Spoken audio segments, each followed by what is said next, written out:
नमस्कार, आप देख रहे हैं पहाड़ टीवी और मैं हूं आपके साथ स्मिता पटवार। चलिए रुक करेंगे उत्तराखंड की तमाम बड़ी खबरों का, लेकिन उससे पहले एक नजर आज की हेडलाइंस पर।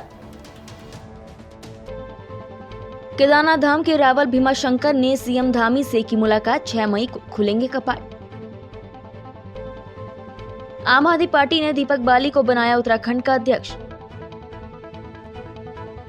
मेयर से अभद्रता पर भड़के पार्षद और निगम कर्मचारी, सोनिया आनंद पर कार्रवाई की मांग। चारधाम यात्रा शुरू होने से पहले मिलावटखोरों पर बड़ी कार्रवाई, यूपी से उत्तराखंड लाया गया 500 किलो मिलावटी पनीर जब्त। चारधाम यात्रा को लेकर उत्तराखंड सरकार ने कसी कमर, ग्रीन कार्ड बनने हुए शुरू। मुख्यमंत्री पुष्कर सिंह धामी ने शुक्रवार को सचिवालय में मुख्यमंत्री से संबंधित ऑनलाइन पोर्टल के माध्यम से पंजीकरण और समयबद्ध निष्पादन प्रणाली का शुभारंभ किया। पहले मुख्यमंत्री को संबोधित संदर्भों और पत्रों को मुख्यमंत्री लेटर मॉनिटरिंग पैकेज के माध्यम से पंजीकृत कर मुख्यमंत्री कार्यालय द्वारा भौतिक रूप से संबंधित विभागों को भेजा जाता था। अब मुख्यमंत्री संदर्भों और पत्रों को सीएम हेल्पलाइन 1905 के साथ इंटीग्रेट किया गया है। इस अवसर पर मुख्यमंत्री ने चंपावत निवासी मुकेश राम की समस्या का संज्ञान लेते हुए उनसे फोन पर बात की। मुख्यमंत्री ने कहा कि जिलाधिकारी चंपावत को उनकी समस्या भेजी जा चुकी है, जिसका उचित समाधान किया जाएगा। चारधाम यात्रा 2022 का 3 मई से आगाज होने जा रहा है। केदारनाथ धाम की कपाट 6 मई को खुलेंगे। शासन प्रशासन चारधाम यात्रा की तैयारियों में जुटा है। इसी बीच शुक्रवार को केदारनाथ धाम के रावल भीमाशंकर लिंग ने देहरादून पहुंचकर सीएम आवास पर मुख्यमंत्री पुष्कर सिंह धामी से मुलाकात की। इस दौरान कैबिनेट मंत्री गणेश जोशी भी मौजूद रहे। केदारनाथ धाम की यात्रा की तैयारियों का जायजा लेने के लिए बीते दिनों सीएम पुष्कर सिंह धामी केदारनाथ पहुंचे थे। इस दौरान सीएम धामी ने सभी संबंधित अधिकारियों को अपने अपने काम समय पर पूरा करने के निर्देश दिए। सीएम धामी ने मजदूरों से उनका हाल चाल भी जाना, साथ ही सीएम धामी ने मजदूरों की हौसला अफजाई भी की। आम आदमी पार्टी ने विश्वास जताते हुए दीपक बाली को प्रदेश अध्यक्ष नियुक्त किया है। दीपक बाली इससे पहले कैंपेन कमेटी के संयोजक रह चुके हैं। नई जिम्मेदारी मिलने के बाद दीपक बाली ने पार्टी के शीर्ष नेताओं का आभार जताया है। नई जिम्मेदारी मिलने के बाद अब बाली 1 सप्ताह के भीतर नई कार्यकारिणी का गठन करेंगे। इस दौरान उन्होंने कहा कि वो जनहित से जुड़े मुद्दों को लेकर संघर्ष करते रहेंगे। आपको बता दें कि बीते रोज आम आदमी पार्टी की कार्यकारिणी को भंग कर दिया गया था। इसके बाद अब आम आदमी पार्टी ने नए प्रदेश अध्यक्ष को नियुक्त कर दिया है। गूंज संस्था के अध्यक्ष सोनिया आनंद और मेयर सुनील उनियाल गामा के बीच तीखी बहस के बाद निगम के कर्मचारियों ने हड़ताल कर दी और सभी विभागों में ताले लगा दिए हैं। तो वहीं पार्षदों ने बीते रोज नगर आयुक्त को ज्ञापन देकर सोनिया आनंद से मेयर गामा से सार्वजनिक तौर पर माफी मांगे जाने की मांग की है। कोरोना काल के बाद चारधाम यात्रा शुरू होने में कुछ ही दिन शेष बचे हैं। चारधाम यात्रा को सफल बनाने के लिए उत्तराखंड सरकार लगातार प्रयास कर रही है। सरकार यात्रा को लेकर कोई भी लापरवाही बरतना नहीं चाहती है, जिससे उत्तराखंड में आने वाले श्रद्धालुओं को किसी भी तरह की कोई समस्या का सामना करना पड़े। चारधाम यात्रा के लिए आने वाले परिवहन विभाग द्वारा वाहनों के लिए ऑनलाइन ग्रीन कार्ड का रजिस्ट्रेशन किया जा रहा है। केवल सुरक्षित यात्रा वाहन ही चारधाम यात्रा के लिए भेजे जाएंगे। जिन वाहनों के ग्रीन कार्ड बने होंगे वही चारधाम यात्रा के लिए सुरक्षित माने जाएंगे। यात्रियों की सुरक्षा के लिए उत्तराखंड प्रवेश द्वार नारसन बॉर्डर पर परिवहन विभाग द्वारा एक कैंप लगाएगी, जिसमें उत्तराखंड में प्रवेश करने वाले यात्री वाहनों की परिवहन विभाग जांच करेगा। बनने ऑफिस में शुरू हो गए हैं, सभी ऑफिस में अप्लाई किया जा सकता है और इस बार जो इसकी प्रोसेस है बहुत सिंपल है। सब कुछ ऑनलाइन ही अप्लाई करना है। बस उसके भौतिक निरीक्षण के लिए ऑफिस में गाड़ी को एक बार लेके आना होगा और प्रिंट आउट के लिए जैसे पहले लाइन में लगना पड़ता था और फोटो वेरीफाई कराना पड़ता था, ऐसा अब कुछ नहीं है। सब कुछ ऑनलाइन है। आप एक बार निरीक्षण हो जाएगा, उसके बाद प्रिंट भी ऑनलाइन निकाल। रोड की आए हुए हैं अपनी गाड़ी लेके, यहाँ ग्रीन कार्ड बनाने में कोई असुविधा नहीं है, बड़ी सहूलियत से। बाकी गाड़ी पूरी मुकम्मल होनी चाहिए, गाड़ी में पूरा काम सही होना चाहिए। ग्रीन कार्ड हमें आसानी से उपलब्ध हो रहा है, हमें कोई कठिनाई कोई परेशानी नहीं। 2 साल से बंद होने के कारण कोरोना काल में आर्थिक अवस्था हमारी सभी की बहुत ख़राब थी, गाड़ी वाले सभी की। अब यात्रा चली है तो हमें थोड़ी संतुष्टि भी है कि हमारा आमदनी हो सके। इस बार केदारनाथ की यात्रा पर चलने वाले हर घोड़े खच्चर के माथे पर जीपीएस चिप लगी होगी, ताकि पैदल मार्ग पर चलने वाले यात्री और घोड़े खच्चर की लोकेशन ट्रेस हो सके। जिला प्रशासन के निर्देशों पर जिला पंचायत की मदद से जीमैक्स कंपनी ने 2100 घोड़े खच्चरों पर जीपीएस चिप लगा दी है। 3 मई से प्रारंभ होने जा रही चारधाम यात्रा के दृष्टिगत मुख्य चिकित्सा अधिकारी डॉक्टर के.एस. चौहान द्वारा जानकारी दी गई कि जिलाधिकारी अभिषेक रुहेला द्वारा दिए गए निर्देशों के क्रम में दोनों धामों के यात्रा मार्ग पर पड़ने वाले स्वास्थ्य इकाइयों में सभी आवश्यक व्यवस्थाएं चाक चौबंद कर ली गई हैं। Doctor KS. चौहान द्वारा बताया गया कि यात्रियों के स्वास्थ्य की देखभाल के लिए यात्रा मार्ग पर पड़ने वाले समस्त चिकित्सा इकाइयों में आवश्यक दवाइयाँ, ऑक्सीजन सिलेंडर आदि की व्यवस्था पूर्ण कर ली गई है। कोरोना काल के बाद लंबा इंतजार खत्म करते हुए शुक्रवार को थराली विकासखंड की पहली बैठक ब्लॉक सभागार थराली में आयोजित हुई, जिसमें थराली विकासखंड के प्रधानों और क्षेत्र पंचायत सदस्यों ने संबंधित विभागों के सम्मुख अपने क्षेत्र की मूलभूत समस्याओं को रखा। बैठक में मुख्यतः सड़कों के निर्माण, क्षतिग्रस्त सड़कों की मरम्मत और स्वास्थ्य संबंधी समस्याओं पर चर्चा हुई। वहीं लोक निर्माण विभाग और PMGSY के अधिकारियों द्वारा समस्या से जुड़े सवालों का सही और संतोषजनक जवाब न दिए जाने और बैठक में NPCC सड़क कार्यदायी संस्था के किसी भी अधिकारी के बैठक में न पहुंचने पर सदन के सदस्यों ने हंगामा शुरू कर दिया और ब्लॉक प्रमुख थराली से NPCC के विरुद्ध कार्यवाही की मांग की है। मेरी प्रार्थना में जैसे अभी चर्चा हो रही थी कि हमारा थराली, देवाल, वाण, ये जो इस सड़क की जो दुर्दशा है, कुछ हमारी कनेक्टिविटी हमारी नंदानगर से होनी है, ये मैंने अपनी प्राथमिकता में रखी है ताकि वाण से तो मैं चाहूँगा कि मैं इसके बाद मेरा प्रयास रहेगा कि हमारी जो थराली, वाण और कनौल तक का ये पर्वतमाला के लिए मैं प्रयास करूँगा। इसी प्रकार जो हमारा ये सोल क्षेत्र है उसका जुड़ा हम चाहेंगे कि बंगाली से घाट से हो, और ऐसी थराली नानमगढ़ से भी मैं चाहूँगा कि हम नंदननगर से जुड़ें। बहुत विषम हमारा ये जो विधानसभा क्षेत्र है और इसमें जो हमारा ट्रैवल टाइम लगता है, मैं ये समझता हूँ कि जहाँ मैदानी क्षेत्रों में 4 घंटे में आदमी अपनी विधानसभा में घूम जाता है, वहाँ हम अपनी विधानसभा में जाने के लिए केवल ट्रैवल टाइम हमारा 7-8 घंटा है। बहुत लंबे समय के बाद आज ये सदन चला है और बड़ा दुख है हमें इस बात का कि ये सदन मुझे तो लगता है मात्र खाना पूर्ति ही रहेगा, क्योंकि जो सक्षम अधिकारी जिन्होंने समस्याओं का निदान करना था वो आज एक भी लोग यहाँ पे उपस्थित नहीं है। और नवंबर के माह में भी BTC की बैठक का आयोजन किया था और इन्हीं समस्याओं को लेकर प्रधान संगठन ने उसका बहिष्कार किया था, लेकिन आज भी वही ढाक के 3 पात हैं। मुझे नहीं लगता कि इस सदन से, इस बैठक से कुछ जनता का हित हो पाएगा। मूल जो समस्या है तो कहीं संतोषजनक जवाब नहीं मिला है, क्योंकि प्रतिनिधि आए हुए हैं। अगर प्रतिनिधि के सक्षम अधिकारी होते यहाँ पे SC लेवल के या E लेवल के अधिकारी होते तो संतोषजनक जवाब देते। एक जो है असिस्टेंट इंजीनियर, जूनियर इंजीनियर भेज दिया तो वो क्या जवाब देंगे? उन्हें खुद ही नहीं पता, PWD के जो यहाँ पे प्रतिनिधि आए हैं उन्हें खुद पता नहीं कि वो किस संबंध में बात कर रहे हैं, वो जानते ही नहीं इस विषय में कुछ नहीं। तो ये सिर्फ एक खानापूर्ति हो रही है, हमें नहीं लगता कि इस तरह के ये होगा। और देखिए, आज यहाँ हमारी विकासखंड थराली के अंतर्गत जो विकासखंड BDC बैठक यहाँ पे हुई है, तो यहाँ पे बैठक लंबे कोविड काल के अंतराल के बाद हुई है। यहाँ पे जो भी विभाग अध्यक्ष जो भी यहाँ पे आने थे वो नहीं आए और बैठक में कुछ जूनियर अधिकारी यहाँ पे आए हैं, तो सभी लोगों ने अपनी अपनी समस्याएं रखी और हमारे माननीय विधायक जी भी यहाँ पे आज इस बैठक में उपस्थित हुए हैं। तो हमने मेन समस्या यहाँ पे जो स्वास्थ्य की जो मेन समस्या हमारी थराली विकासखंड की है, पूरे क्षेत्र की है, तो हमें यहाँ पे ये मांग रखी कि हमारे यहाँ पे विशेषज्ञ डॉक्टर जैसे कि फिजिशियन और सर्जन की यहाँ पे मतलब की नियुक्ति की जाए, और तथा रोडों के जो यहाँ पे समस्या बनी हुई है, बड़ी जर्जर कंडीशन है, तो हमें यह है कि थराली, देवाल, मुंदोली, वाण मोटर मार्ग को हॉट मिक्स करवाया जाए और संबंधित जो जितने भी रोड हमारे यहाँ पे विकासखंड में है इनको डामरीकरण पक्का करवाया जाए, जिससे कि यातायात सुविधा सुचारू रूप से हो सके।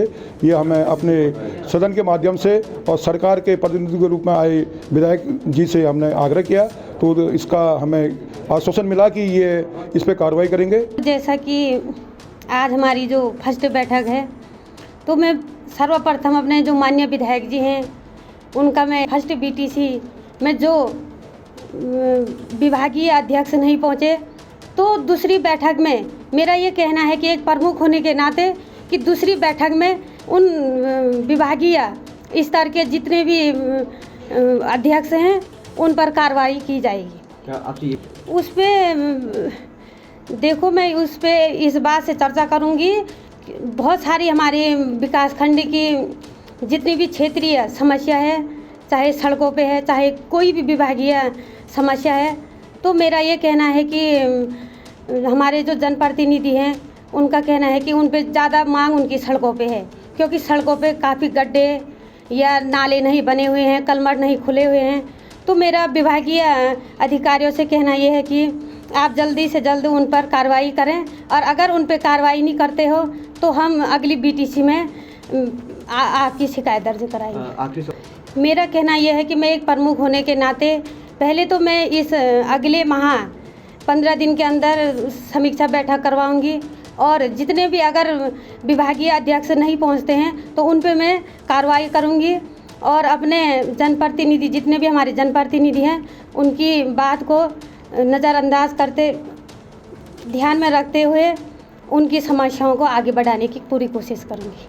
बढ़ती गर्मी में सितारगंज शहर के चौराहों पर राहगीरों और शहरों के लोगों के लिए पानी की व्यवस्था नहीं है। नगर पालिका द्वारा शहर भर में लगे प्याऊ सूखे पड़े हैं। शहर में लगभग सभी प्याऊ खराब पड़े हैं और पुराने कई प्याऊ अपनी जगह से हटा दिए गए हैं। इस बढ़ती गर्मी के बीच राहगीर शहर में ठंडा पानी पीने को प्याऊ ढूंढ रहे हैं, लेकिन शहर का एक भी प्याऊ चालू नहीं। नगर पालिका चेयरमैन हरीश दुबे से इस विषय पर बात की गई तो चेयरमैन हरीश दुबे ने कहा कि हर वर्ष की भांति इस वर्ष भी हमने प्याऊ के लिए टेंडर निकाले थे, लेकिन किसी ने टेंडर नहीं लिया, जिस वजह से अब तक प्याऊ चालू नहीं हो सके। हरीश दुबे ने कहा कि दोबारा टेंडर निकाले गए हैं, जल्द ही शहर में बंद पड़े प्याऊ चालू कर दिए जाएंगे। गर्मी का समय जैसे ही प्रारंभ हुआ हमने उसके जो है कि कोटेशन मांगे थे और अभी तक कोई भी कोटेशन आ नहीं पाया और बिना कोटेशन का आपको भी पता है कि हम काम करा नहीं पाएंगे और शीघ्र ही जो है कि उसमें कोटेशन हमको प्राप्त हो जाएंगे और हमने उसकी विज्ञप्ति निकाल दी है और शीघ्र ही कोटेशन प्राप्त हो जाएंगे और जो कोटेशन जिसका स्वीकृत होगा शीघ्र ही उसको ठीक कराया जाएगा। शहर में लगभग ये मेरे से पहले कांता प्रसाद जी के बोर्ड में मेरे ख्याल से 10 या 11 एक हमारे यहाँ नगर पालिका में लगा हुआ है, सबको मिला के लगभग 12 प्याऊ लगे हुए हैं और ये हर गर्मी में जो चूँकि ये है कि देखने में ये आया है कि चोरी चकारी बहुत होती है, उसके मोटरों की चोरी कर लेते हैं लोग। इस पर भी हमने जो है कि पुलिस विभाग को भी कहा है कि उसको ध्यान दें और ख़ास तौर पे सबसे ज़्यादा समस्या ये आ रही है कि यहाँ नगर में आसपास जो है कि उस प्याऊ को ठीक करने वाला कोई मिस्त्री हमको ऐसा उपलब्ध हो नहीं पा रहा है, इसलिए रुद्रपुर और किच्छा के लोग उसमें कोटेशन डालते हैं। इस बार जो है कि हमारी कोटेशन की डेट निकल गई लेकिन किसी ने डाला, हमने दोबारा उसको विज्ञप्ति जारी करी है। इतनी परेशान है यार, पब्लिक हो रही है यार, जो कभी नहीं आता है, सारा बिगड़ा पड़ा है। मैं लगा नाम की है यार, ये कुछ काम भी करती है, बताओ कितनी पिलास लगी है और बंद पड़ा है ये। अब पूरा शहर का यही हाल है, ऐसा थोड़ी है कि यही है, पूरा शहर का यही हाल है। श्री गुरु राम राय विश्वविद्यालय में फोटोग्राफी और हिंदी नाट्य सभा क्लब का उद्घाटन किया गया। पर्यावरण की रक्षा उत्तराखंड की सुरक्षा विषय पर आयोजित कार्यक्रम में फोटोग्राफी और हिंदी नाट्य सभा द्वारा संयुक्त रूप से फोटोग्राफी प्रतियोगिता और नुक्कड़ नाटक का मंचन किया गया। कार्यक्रम में मुख्य अतिथि के तौर पर उत्तराखंड में मेती आंदोलन के प्रणेता और पद्मश्री कल्याण सिंह रावत और प्रसिद्ध फोटोग्राफर भूमेश भारती मौजूद रहे। सितारगंज में बीएसएफ जवान समेत सड़क हादसे में 2 अलग-अलग स्थानों पर 2 लोगों की मौत हो गई। जानकारी के अनुसार नरेंद्र सिंह राणा निवासी ग्राम मलपुरा अपनी बहन के घर से ग्राम दियोदी से अपने घर ग्राम मलपुरी मोटरसाइकिल से देर रात लौट रहे थे। वहीं ग्राम कनपुरा मटिहा के पास अज्ञात वाहन से मोटरसाइकिल सवार बीएसएफ जवान नरेंद्र सिंह राणा का एक्सीडेंट हो गया। वहीं देर रात तक नरेंद्र सिंह राणा के घर न लौटने पर परिजनों ने खोजबीन की तो परिजनों को नरेंद्र सिंह राणा घायल अवस्था में मिले। वहीं परिजनों ने नरेंद्र सिंह राणा को घायल अवस्था में सामुदायिक स्वास्थ्य केंद्र सितारगंज में भर्ती कराया, जहां डॉक्टरों ने उन्हें मृत घोषित कर दिया। वहीं दूसरी ओर नकुलिया निवासी बबलू सिंह की मोटरसाइकिल और ट्रैक्टर की टक्कर से मृत्यु हो गई। वहीं सितारगंज पुलिस ने दोनों मृतकों के शवों को अपने कब्जे में लेकर शवों का पंचनामा भरकर पोस्टमार्टम के लिए भेज दिया है। साथ ही पुलिस मामले की जांच में जुट गई है। हमारे पास रात एक्सीडेंटल केस आए थे। एक तो थे नरेंद्र सिंह पुत्र महेश सिंह, ये मलपुरा साइड के रहने वाले थे। ये जब हमारे पास लाए गए तो पहले से मृत अवस्था में थे और दोनों हमारे पास डेड बॉडी मृत अवस्था में ही लाए थे। और जो दूसरे थे ये थे बबलू पुत्र भजन सिंह, ये नकुलिया के रहने वाले थे। दोनों को हेड इंजरी थी और दोनों को यहाँ ब्रॉड डेड लाए थे। ये जो नरेंद्र सिंह है इनको तो 160 द्वारा लाया गया था और जो बबलू है इनको उनके घर वाले 50 से। उत्तराखंड में यात्रा सीजन शुरू होते ही दूध, दही, मावा और पनीर जैसे खाद्य पदार्थों में मिलावटखोरों की सक्रियता एक बार फिर से बढ़ गई है। सिंथेटिक दूध से लेकर नकली पनीर और मावा जैसे खाद्य सामग्रियों को होटल और रेस्टोरेंट में परोसने की शिकायत पर देहरादून खाद्य सुरक्षा टीम ने कार्रवाई की। टीम ने उत्तर प्रदेश रामपुर से उत्तराखंड में सप्लाई होने वाले दुग्ध उत्पादों की चेकिंग की, जिसमें अनियमितता पाए जाने पर सख्त कार्रवाई की गई। आपको बता दें कि वाहन के अंदर चेक प्लास्टिक के ड्रमों में पनीर रखा था, जिसकी लगभग 4 से 5 कुंटल मात्रा थी। 2 कुंटल पनीर देहरादून में सप्लाई होना था और लगभग 3 कुंटल पनीर हरिद्वार के रुड़की बंटी डेयरी पर सप्लाई होना था। पनीर सप्लाई शरीफ डेयरी से की गई। गाड़ी ड्राइवर ने बताया कि ग्राम रामपुर मनिहार में मुर्तजा प्रधान उक्त संदिग्ध पनीर बनवाता है और आसपास के इलाकों में शरीफ डेयरी के माध्यम से सप्लाई की जाती है। डेयरियों के माध्यम से होटल, रेस्टोरेंट, अन्य जगह भेजा जाता है। उत्तरकाशी जनपद में अंतर्राष्ट्रीय सीमा के अंतर्गत प्रतिबंधित क्षेत्र इनर लाइन में ट्रैकिंग और हाइकिंग के लिए जाने के इच्छुक लोगों को अब पूर्ण व्यवस्था के तहत सिंगल विंडो सिस्टम के माध्यम से पास जारी किए जाएंगे, जिसे लेकर जिलाधिकारी अभिषेक रोहिला ने NIC सभागार में गुरुवार की देर शाम संबंधितों के साथ विस्तृत चर्चा की। इस बैठक में राजस्व, वन, पुलिस, पर्यटन विभाग सहित ट्रैकिंग एसोसिएशन और होटल एसोसिएशन के पदाधिकारी उपस्थित रहे। कॉर्बेट टाइगर रिजर्व में बढ़ती गर्मी को देखते हुए वन्य जीवों के लिए मैन मेड वाटर होल बनाए गए हैं। ये मैन मेड वाटर होल वन्य जीवों की प्यास बुझाने में काफी अहम साबित हो रहे हैं। कॉर्बेट के मैन मेड वाटर होल में जंगल के राजा टाइगर के साथ ही अन्य वन्य जीवों को प्यास बुझाते देखा जा सकता है, जिससे कॉर्बेट प्रशासन भी गदगद नजर आ रहा है। कॉर्बेट में जो हमारी नदियां हैं बड़ी, जैसे रामगंगा नदी है, इसको अतिरिक्त जो हमारे जो अधिकांश जो हैं ये बरसाती नाले हैं, तो ग्रीष्म काल में इनमें पानी की बहुत कमी हो जाती है। तो इसके लिए कॉर्बेट ने जो है लगभग 2 किलोमीटर या उससे भी कम दूरी पर जो है जगह जगह वन क्षेत्रों में वन्य जीवों के लिए पानी पीने के लिए और दूसरे का जो उनके उपयोग हैं उसके लिए वाटर होल्स बनाए हैं। तो लगभग सारी रेंजों में जो है सूटेबल दूरी पर, उचित दूरी पर और उचित स्थान पर ये बनाए गए हैं। और बड़ी खुशी की बात है कि ये जो ग्रीष्मकाल चल रहा है इसमें मैं स्वयं अपने फील्ड भ्रमण के दौरान जो है टाइगर, जंगली हाथी, चीतल, सांभर सभी वन्य जीवों को इसमें जो है पानी पीते हुए, नहाते हुए, अटखेलियाँ करते हुए, जल क्रीड़ा करते हुए मैंने खुद देखा है। और बहुत ही एक अच्छा लगता है कि जो है जो उनकी उपयोगिता है, पानी जो है एक मूलभूत आवश्यकता है, उसकी पूर्ति जो है वन क्षेत्र में ही उनको इनके माध्यम से हो जा रही है। और हम इनमें ग्रीष्म काल में कहीं पर जो है गूल के माध्यम से, कहीं जो है बोरिंग के माध्यम से और कहीं टैंकर के माध्यम से जो है इसमें पानी की आपूर्ति हमारे द्वारा सुनिश्चित की जा रही है। तो एक अच्छा लगता है वन्य जीवों के लिए जो है एक जो मूलभूत आवश्यकता है उनकी पानी जो है वो वन क्षेत्र में ही उपलब्ध इसके माध्यम से होगा। पुलिस अधीक्षक उत्तरकाशी के निर्देशन में नशे और मादक द्रव्यों के खिलाफ उत्तरकाशी पुलिस द्वारा चलाए जा रहे नशा मुक्त उत्तरकाशी अभियान के तहत कोतवाली पुलिस द्वारा बीती 28 अप्रैल की रात तेखला पुल तिराहा से चेकिंग के दौरान एक व्यक्ति को 2 पेटी अवैध अंग्रेजी शराब के साथ गिरफ्तार किया गया। बरामदगी गिरफ्तारी के आधार पर उक्त के खिलाफ कोतवाली उत्तरकाशी पर आबकारी अधिनियम के तहत अभियोग पंजीकृत किया गया है। उत्तराखंड की तमाम बड़ी खबरों में फिलहाल इतना ही। बाकी खबरों के लिए देखते रहिए पहाड़ टीवी। नमस्कार।